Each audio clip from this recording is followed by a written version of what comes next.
Battlefield 5 is just a few months away from release, and even though we played the alpha, experienced the gameplay, we're at EA Play and have been following the news release for the game, it still feels at times that we don't know a whole lot about what's actually going to be included in the game. We know Narvik, Rotterdam, Northern Africa, and the French countryside are set to appear in the game at launch, but what about weapons? Hello everyone, Christopher, the video game historian here with the BFNations. And for this video, I kinda wanted to take a look at some of the possible weapons we might be seeing in Battlefield 5. Now, World War II saw a slew of different weapons being used by the main Allied and Axis forces, along with the various resistant fighters. But for this list, I'm only going to be taking a look at a handful of them, and I'm not going to be mentioning any weapons that have already been confirmed or have appeared in Battlefield 1, since there's a likelihood a few of them might be reappearing. Starting off this list are sidearms, and the ones I have listed here, many of them would see extensive service throughout the war, either as the main service sidearm of the militaries engaged in combat, or used by various resistant fighter groups. A few that would be interesting to see in the game would be the Beretta models 1923 and 34, which were the service sidearms of the Italian army. The Tokarev TT-33 would be welcomed into the game, as it was the service sidearm of the Soviets, and you can't really have a World War II game without it. The Walther PPK, the James Bond classic, was developed pre-World War II, and while it would see more service from the German police than military, would still be fun to have, especially to go all Sean Connery on your enemies.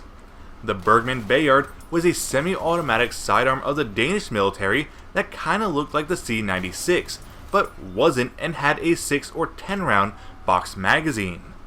And finally, the Liberator, which could be the Calibri of Battlefield 5. And you can see the instructions of this gun on screen here. Now, since submachine guns played a large role in World War II, I'd expect that we'll be given a large variety of them to play around with, and hopefully, like Battlefield 1, we'll get a mix of classic and prototype weapons to use on one another. Hopefully some of them will include the Astra 903, which was basically a fully automatic C96. An Owen gun, which despite looking like the Villa Proza was cut in half, this gun was the only Australian constructed and service submachine gun for the Australian Army throughout the war. The MP-3008 was a Sten-like submachine gun built towards the end of the war in an effort for the Germans to produce a cheaper alternative to the MP-40. An EMP-44 was a prototype submachine gun for the German Army that could hold 2 MP-40 magazines and looked like something a second grader drew on his notebook, as it was a crudely designed weapon with welded together metal pipes. Despite the German military not wanting it, perhaps we might want to see it in Battlefield 5.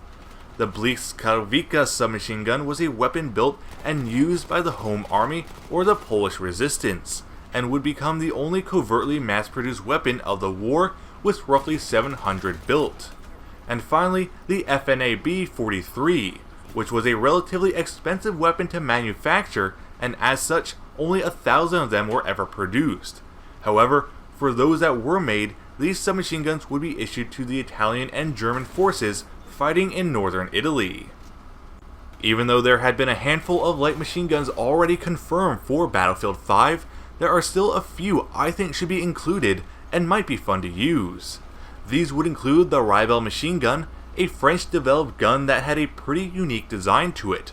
With a drum magazine inserted on the side of the rifle, these weapons were used at the defense of the Maginot Line and inside French tanks. The Maxim Tokarev, despite being replaced later by the lighter DP-28, this weapon was an interesting piece of equipment, as it was based on the German Maxim 1910, except made portable with a shorter barrel and a rifle-like stock. The M1941 Johnson machine gun, while we've seen it already in a few other games, this machine gun was developed for and given to US commandos operating behind enemy lines, as it was lighter and more portable than the BAR, though as these weapons got used and lost, would actually be replaced by that same BAR. The MAC 2429, while looking like an upside down BAR, this light machine gun was the standard service SAW for the French Army at the start of the war, with many soldiers preferring it over the US BAR. When Germany took over France, they captured large numbers of these rifles for their use and would certainly be a unique weapon for Battlefield 5. And finally, the last light machine gun I would like to see in Battlefield 5 would be the RPD. And despite knowing it from more modern shooters, it was actually developed and saw limited service by the Soviets at the end of the war. Now getting to the bolt action rifles of the war, it's hard to speculate what new ones we may see, as many of them that were used we've already seen in Battlefield 1, but there's still a few more that might make the list, such as the Lee Enfield No. 5 Mark I, a carbine version of the Lee Enfield No. 4, for use with airborne troopers.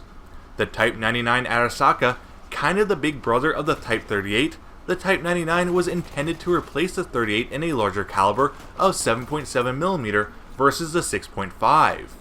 The Krag Jorgensen M1894 was a Norwegian-developed rifle that saw extensive service in both world wars as the standard rifle of Denmark, Norway, and for a brief time, the United States. With Norway in Battlefield 5, it would be appropriate to see this rifle. And finally, the Berthier M1892 family, as these rifles were kept in service in the French army throughout the war, and were used by the colonial and foreign legions due to shortages of the MAS rifles.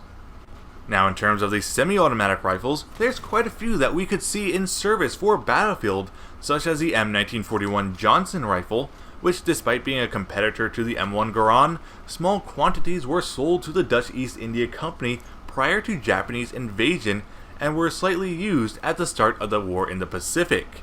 It held 10 rounds in the magazine and would be welcomed in Battlefield 5. The SKS, like the RPD, was designed and saw limited service with the Soviets at the end of the war and would be a nice, interesting touch to the game. The MAS-40 was a prototype French semi-automatic weapon that saw very limited service at the start of the war, and because of that, could fit right in with the other prototype weapons of the franchise.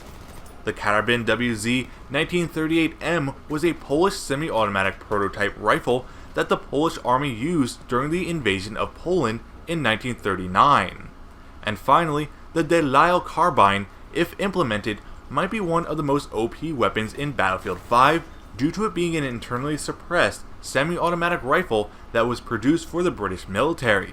And the reason this might be a bit OP if we see it in Battlefield 5 is historically, when this gun was shot with subsonic ammunition, it was one of the quietest firearms ever made.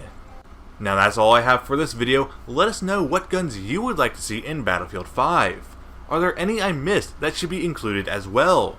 What guns are you looking forward to getting your hands on in the game?